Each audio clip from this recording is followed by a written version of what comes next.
Hello everyone, I am Julian Morris with the Channel 5 News. In the headlines, National Security Minister not ruling out the possibility of opening hurricane shelters this weekend as Dominica anticipates the effects of Gonzalo. Over 300 students to receive back-to-school support from the Melissa Skerritt Foundation, and local businessman says he has no faith in Antigua's plans to restructure LIAT in 3 months. The details coming up. Avec flow, gagner l'argent, on partit l'argent avec flow. Gagner l'argent, on gros sac l'argent. C'est juste ça pour gagner un gros sac l'argent avec flow. Animé on top up, sign up, quittez yo, every video join flow. It only gets better with flow. Flow terms and conditions apply.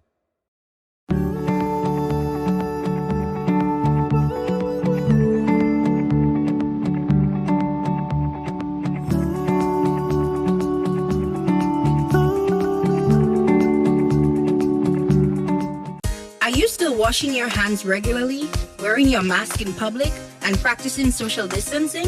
0 cases does not mean COVID-free. Stay home if you're not well to keep others from getting sick. Continue to avoid crowds in public spaces. Always keep your guard up. We're still fighting this together. This is a public service announcement from the Dominica Red Cross. Flow helps you stay connected to what matters. Simple plans and a better network mean that you can enjoy 7 days of unlimited social messaging, 3 gigabytes of reliable data to use as you like, 700 local anywhere calls and texts with the always-on prepaid plan, all for $29. Keep your number when you switch to Dominica's most reliable LTE network. Buy wherever you top up. Switch to Flow. It only gets better.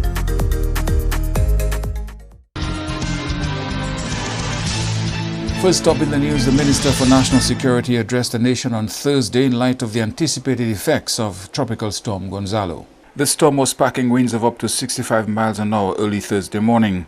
It is projected to move across the southern Windward Islands to the south of Dominica Saturday into Sunday. Unstable conditions are expected to linger across the island throughout most of the weekend. The National Security Minister is not ruling out the possibility of opening hurricane shelters this weekend. While no decision has been taken for the general opening of shelters on Saturday and Sundays, we will not leave our people to any unsafe conditions. So if you know your home is not safe, take the time to know where your local shelter is located in the event that the service of a shelter is needed. At this time, we continue to assess and monitor the situation, and any further decision by the National Emergency Planning Organization, NEPO, will be communicated to you via your local media. Blackmore says the fact that Gonzalo is on a path to impact the southern windwards does not provide any comfort, as there can be a lot of uncertainty with these weather systems. I have been advised that the concern for Dominica is for flooding and landslides. We are no strangers to this, as we know the devastation caused by systems in the past. At 8 a.m. today, Tropical Storm Gonzalo was located 980 miles southeast of Dominica. The center of the storm is expected to pass 200 miles to the south of Dominica. While we are still calling on residents not to panic, we want everyone to take this system very seriously and to pay close attention to the information that has been provided to you. Mr. Blackmore believes early preparation is the key. As you have been advised by the National Disaster Office, ODM, stock up on your emergency supplies. Take time to inspect your property and to ensure that it is safe enough for you and your loved ones to remain at home. Cut trees hanging over your homes and property, and clear the drains around your homes. I'm also calling on the private sector to ensure that they have plans in place to secure all the businesses across the island. Remember, our country is still rebuilding. This puts us in a better position than 2 years ago. But all can be lost by the ravages of nature in a short time. The minister is also appealing to citizens to move about cautiously this weekend if they have to, but limit outdoor activities as much as possible. He also urges citizens to keep in mind the COVID-19 guidelines while making preparations. The search is on for a new location to house a school which caters to children with disabilities, and Louis reports. The Achievement Learning Center, in its 9th year of existence, provides a school for children with special needs who can't be properly educated within the normal school setting. The center was formerly housed in a building on LIAT Avenue in Portersville, but as Executive Director Beverly LeBlanc explains, the school had to pack up shop and is currently looking for another venue to continue its operations. Most children with disabilities, special needs, they come from families who really cannot afford to pay for the services.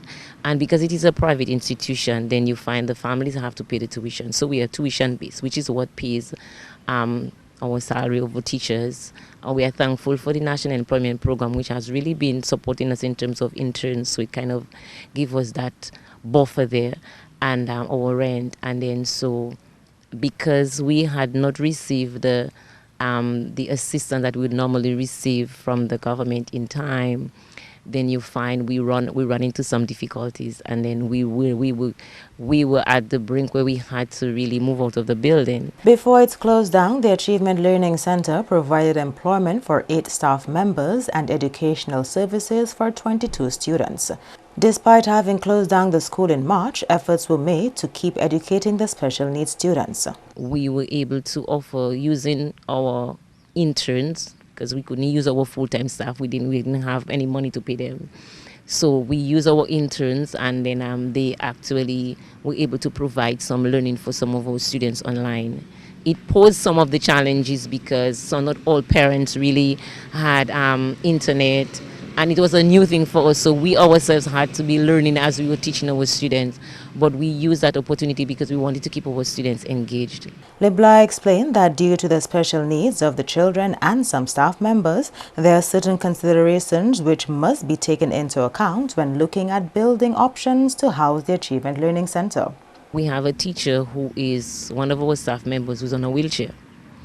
And then also we want to ensure that wherever we care for the school, that it is conducive, that because we have students with autism, and then so we do not want too much noise, can really turn them into a tantrum. We have to look at sensory issues. So because of the nature of the students that we are offering our services for, we have to be we may not get a suitable, we have to ensure that we have a suitable location. We are still looking, and we hope at least maybe by the end of July to the mid-August. If not, we have already decided that we will continue to offer our services online, which itself might pose some of its challenges. The center's executive director says the pause between classes is seen as a blessing in disguise, as the institution will use this break to look at its internal structure, build its network, and strengthen weak areas. Businessman and journalist Parry Bellot says he does not believe that the fortunes of LIAT can be turned around in 3 months' time. The airline's major shareholders have agreed to a plan by Antigua's Prime Minister Gaston Brown to sell 3 planes and resume operations in 90 days. Gaston Brown has complimented the Prime Ministers of Barbados and St. Vincent and the Grenadines for transferring their shares to Antigua at $1 each. But according to Brown, if things don't go as planned, LIAT could still be faced with liquidation, so the company is not out of the woods yet. Parry Bellot says LIAT has been heading in the wrong direction for years, and he does not believe the plan to restructure the airline can work. In one of his letters, Gaston Brown says, and if things go according to plan, we can have LIAT flying again in 60 to 90 days. Believe me, that's impossible. That's impossible. Because it's not only of formulating a new LIAT, but they have to deal with the old LIAT, the liquidation. LIAT, from what I gather from various sources, just in labor, it's owing close to $94 million. In other debt, it's close to another $100 million. That is a $200 million that somebody has to look for. You follow what I mean? So it's not going to be easy. Now, obviously, the other governments were willing to sit down at some point. They're not rushing, but in a month or 2 months, well, how can we sell this, and can we work a deal with staff and this sort of thing? But Gaston Bong wants to run ahead. Say, okay, run ahead, and you bought our shares, so don't come to us again. You have to deal. Yes, and so so I'm saying that's not likely, which is not necessarily a problem, because we in Dominica, the key one, have already making arrangement with other airlines. Making reference to the pilot's concerns over pay, Bellot says he doubts Gaston Brown will succeed. There's a report this week, an Enterprising Barbados online publication, spoke with some of the pilots. And they're saying they're not happy with even this last agreement that has come out, because it's not making any reference to the staff that are still due. In the pilot's case, goes to 4 months' salaries. And they were getting very big salaries, more than they should have been getting, quite frankly. And they probably will take a cut. But the Prime Minister, in his letter, has proposed a 50% cut in the severance pay due. 50% cut. That's a lot. And in fact, that's what the pilot said. He said, that's a little ridiculous to expect us waiting 4 months, and now you're going to offer us 50% of what you owe us. No. And then, but more interesting, the pilot says, for 4 months, we've been pretty much nothing doing. We don't know. We have to be making some of them have been threatened with eviction from their lodgings. They were dealing with some of the pilots that are based in Barbados at this time. So he said it's been really rough. And then the hurricane season's coming, and if, they want us to fly in a month or 2 months' time, they don't know if they're going to be even psychologically fit to fly again after not flying for 4 months and things like that. So there are real issues there. You are watching Channel 5 News. We'll have more after this. With Flow, win a bag of money, cash out, get a bag of money. What you gonna do with a bag of money? Yeah. From Flow. Yo, check this. Flow is giving away $30,000 in cash. Oh, yeah. 2 bags of money plus $1,000 every Friday. With Flow is better every day, and now we're making Fridays great. That's 3 ways that you can play. So listen up. Top up. $10 more. Sign up. Just switch to Flow. Get a plan. 1 gig or more. If you wanna win cash galore. With Flow. Win a bag of money. Cash out. Get a bag of money. What you gonna do with a bag of money? Yeah. From Flow. So top up, get a plan, or switch now to win. It only gets better with Flow. Flow terms and conditions apply.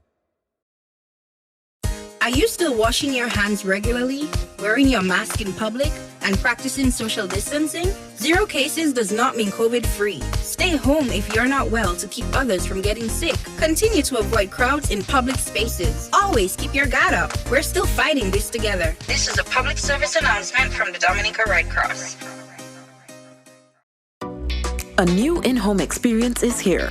All your services bundled into one simple plan. Faster, more reliable Wi-Fi so that you can binge, play, and stream uninterrupted. Unlimited Flow local landline minutes mean you can talk and talk and talk.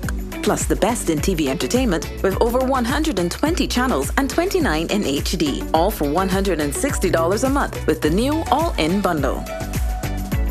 With Flow, it only gets better.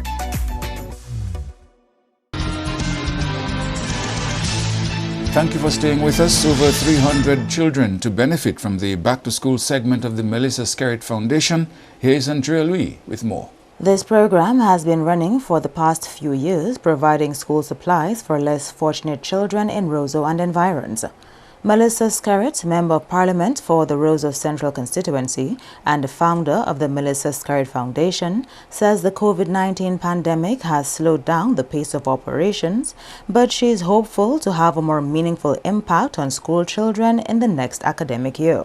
And of course, COVID-19 has affected the programs, but I must say it was a slight change, because due to the shipping, quite a bit of our stock has been delayed. But nevertheless, I want to give the assurance that everything is still fully running in terms of commencing in September, which is one of my biggest programs, which is the Back to School program. And so many of the children from Roseau Central, as you know, will be receiving their school packages and their books and the uniforms. Well, that's through the government. The school feeding component of the foundation was also a key element for the school children.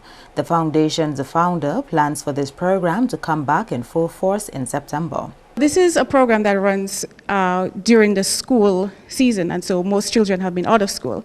And so hopefully if children are allowed to go back to school in September, which I do believe is the plan, we hope to start back these feeding programs in some of the schools that we have already been working with, the Roseau Primary, the St. Martin's School, and we may be expanding to, hopefully. On average, the program assists 300 children on an annual basis. Mrs. Scarrett intends on growing that number this year, especially as some parents may have lost their job due to the COVID-19 crisis. Usually my numbers are over 300 children, and most times I'm able to extend beyond Roseau Central to other constituencies. So this time I'm hoping to expand because I understand the challenges that parents face now. Some have been laid off and maybe not be able to even afford the basic supplies for children. So hopefully, God spare, we're able to expand beyond just Roseau. The Melissa Scarrett Foundation has been in operation for the past 5 years. Andrea Louis, Channel 5 News. Dominicans being urged to play their part to reduce pressure on the country's water system. The word of caution from Water Resource Officer at Dowasco, Louis Alfred, who says each citizen has his part to play in ensuring the country's water resource is used wisely. This is the most critical because water is everybody's business. Increased knowledge and community engagement can lead to change practices and attitudes towards securing our water resources. Taking shorter showers, closing the tap while brushing your teeth, using water-smart appliances, and water recycling are some of the ways we can help reduce pressure on our water resources. Climate change is already having an impact on Dominica's water resource despite the country having an abundance of water. Here in Dominica, though we are blessed with an abundance of water resources compared to our sister islands and many other countries around the world, we are already feeling the effects of climate change on our water resources.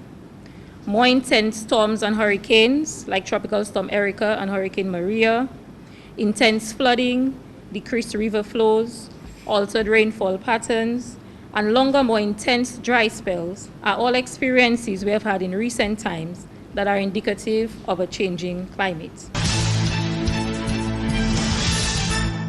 And snap elections were held in Guyana on March 2nd.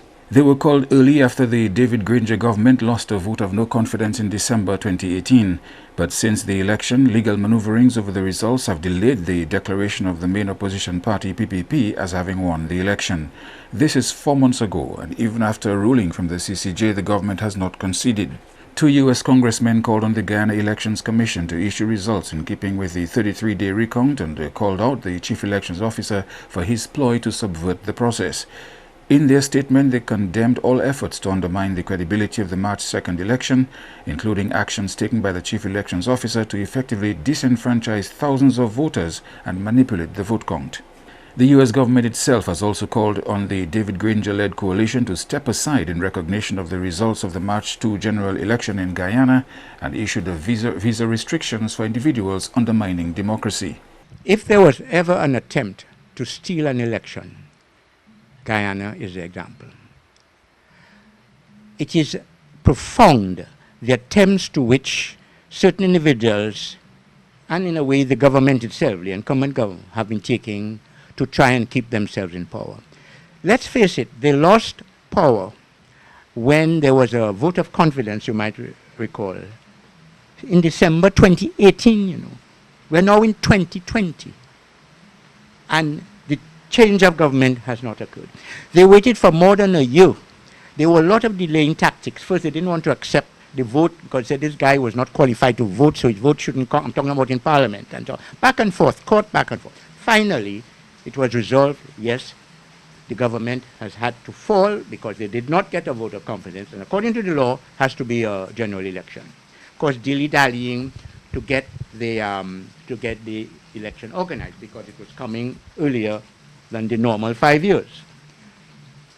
And why all this dilly-dallying? It's keeping themselves in power and everybody's enjoying salaries. What we did not expect was that after finally that election on March the 3rd, we would be back in the same nonsense of a lot of fraudulent attempts to keep the government in power. All the election observers were not happy with what they saw with the final count.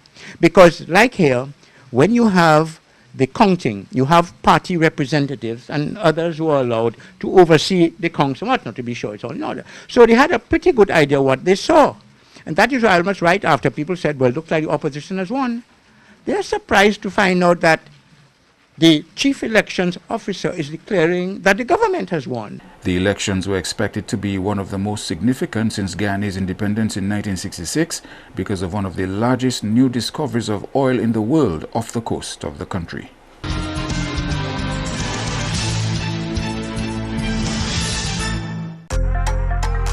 Flow helps you stay connected to what matters. Simple plans and a better network mean that you can enjoy 7 days of unlimited social messaging, 3 gigabytes of reliable data to use as you like, 700 local anywhere calls and texts, with the always-on prepaid plan, all for $29. Keep your number when you switch to Dominica's most reliable LTE network. Buy wherever you top up. Switch to Flow. It only gets better.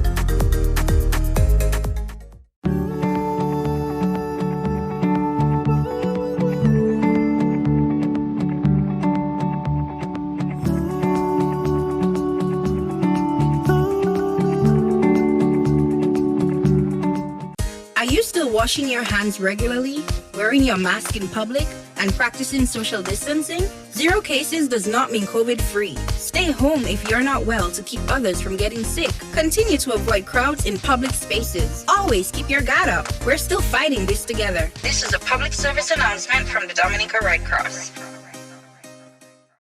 With Flow, when I bag our money, cash out. Get a bag of money. What you gonna do with a bag of money? Yeah. From Flow. Yo, check this.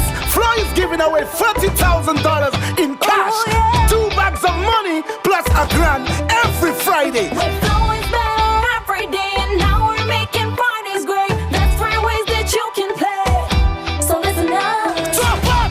$10 or more. Sign up. Just switch to Flow. Get a plan. 1 gig or more. If you wanna win cash galore. With Flow.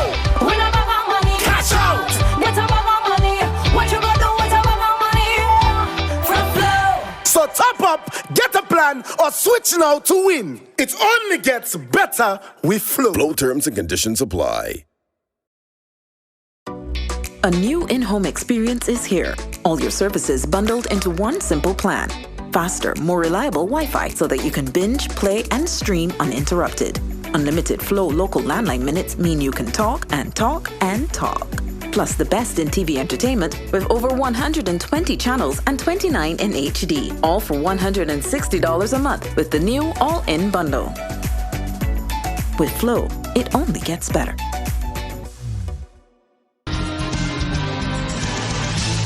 To end the news, a look again at the headlines. National Security Minister Reuben Blackmore not ruling out the possibility of opening hurricane shelters this weekend as Dominica anticipates the effects of Gonzalo. Over 300 students to benefit from back-to-school support from the Melissa Skerritt Foundation, and local businessman says he has no faith in Antigua's plans to restructure LIAT in 3 months' time. You may access the news on our YouTube channel. On behalf of the production team, I am Julian Morris. Thank you for watching. Join us tomorrow.